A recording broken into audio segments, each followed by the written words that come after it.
Brought to you by DK Audio. DK Audio presents Against the Odds Crashed by Rachel Smoker Richardson. Read by Jay O'Connell. The Hindenburg, 1937. Chapter 1. Maggie grabs a slice of buttered toast and runs into the living room. "Breakfast should be eaten at the table," her mom calls after her. Maggie ignores her mom and turns on the family radio.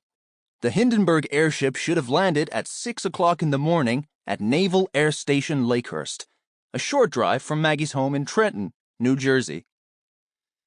Maggie dreams of being an adventurous pilot one day. She has been following the Hindenburg trip since it left Frankfurt, Germany on May 3rd. Maggie moves the knob on the radio, looking for a signal. She is anxious to tune in to any news about the landing. "I bet it was amazing," Maggie whispers to herself. She takes a bite of her toast just as an announcement comes on. Due to bad weather conditions here in the United States, the time of the Hindenburg's landing has been moved to 4 o'clock in the afternoon.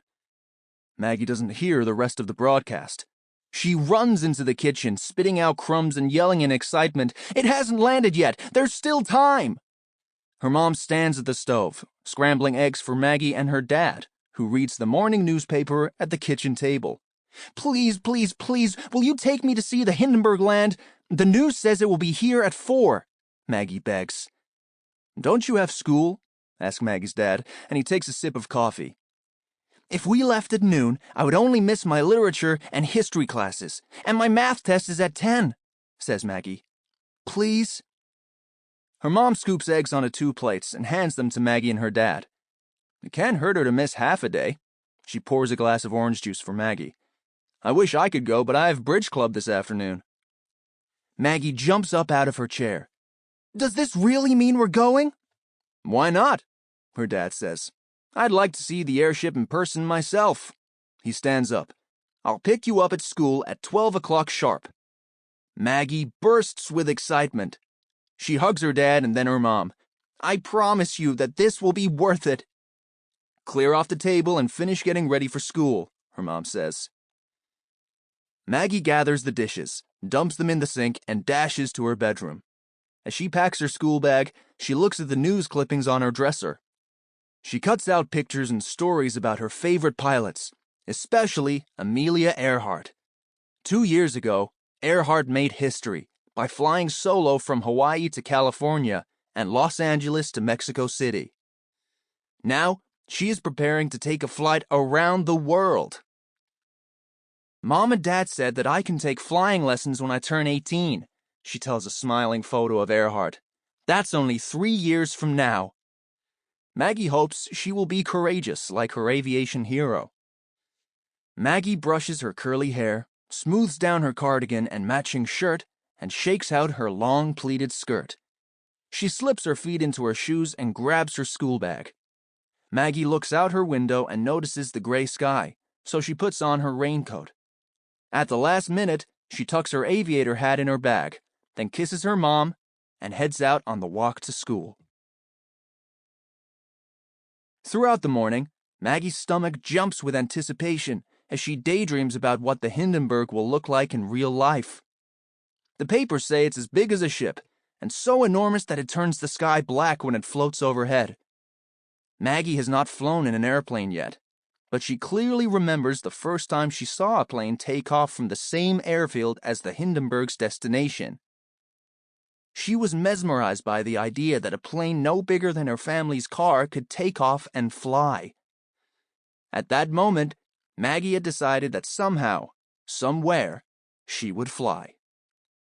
The first time she tried to fly was when she was only 6. Brave and daring, she jumped off the family's porch and waved her arms as fast as she could. Maggie was airborne for one glorious moment, but then she crash-landed in some bushes and rocks. She still has the scars on her hands and knees from that failed mission. As her mom bandaged her up, she told Maggie to leave the wing flying to the birds and wait for her turn to ride in an airplane. Maggie agreed and switched to reading any book or article she could find about aviation. Her favorite librarian always holds any new plane books, so Maggie can read them first. After her science, Latin, and math classes, the clock's hands finally point to 12. Maggie runs down the corridor and dashes out the front door. Her dad is there, waiting for her. He smiles with the same eagerness Maggie feels. She hops in the car. "Are you ready to be adventurous?" asks her dad. Maggie digs around in her school bag and puts on her aviator cap. "Now I am," she says. "Let's go!" Chapter 2. As Maggie and her dad drive to the Naval Air Station Lakehurst, her dad says, "Tell me more about this Hindenburg." Maggie beams, eager to share information about this exciting new airship. "The Hindenburg is 245 meters long," she says. "It's filled with hydrogen, and it can fly at speeds up to 135 kilometers per hour. "Wow," says her dad. "That's the biggest balloon ever made."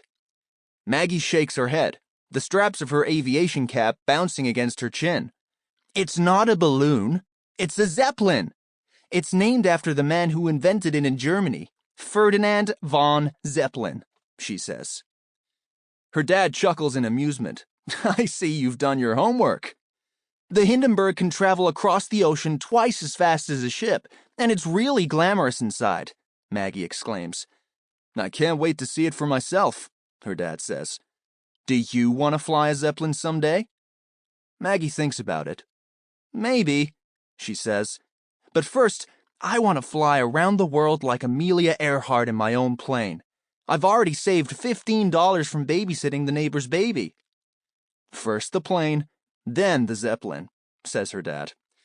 "That would be quite the achievement, but I have no doubt that you can do whatever you put your mind to."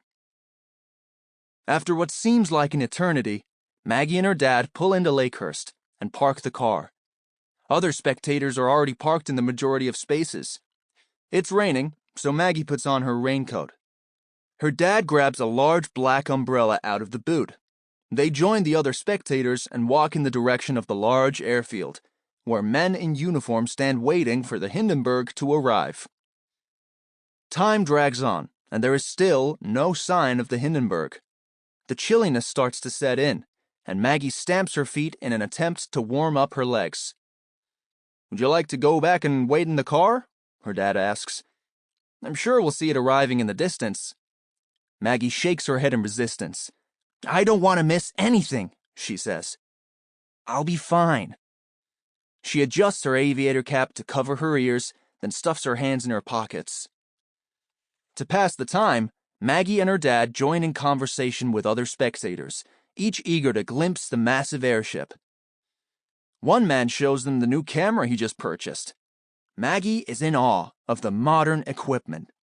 Private film cameras such as his are still quite the rarity. He plans to capture some video of the landing. He only has 2 minutes of film, so he must be ready at any moment to catch the action without wasting too much film. "Oh!" Maggie stumbles as someone bumps into her shoulder from behind. A boy who looks to be about Maggie's age turns around. "I'm so sorry, miss. Are you okay?" Maggie blushes. "I'm fine," she says. "What's the hurry?" The boy grins. "Don't tell anyone, but I cut school this afternoon." "Me too," says Maggie. "Isn't this exciting?" "Wouldn't miss it," says the boy. "I've got to run. I'm actually here to help with the landing." Maggie waves to him as he rushes to the landing area. Maggie already read details in the newspaper about how the airship lands. The Hindenburg drops lines while it's still in the air. People on the ground grab the lines and help the airship slowly descend. Here at Lakehurst, the ship will be docking at a tall tower called a mooring mast. Maggie looks at the mooring mast in the distance. She watches the boy run towards the group assembled there to help pull the airship to safety. Maggie and her dad patiently wait hour after hour. There is still an energy amongst the gathered crowd. But Maggie feels a sense of restlessness too. She's hungry, and soon... Sample complete. Ready to continue?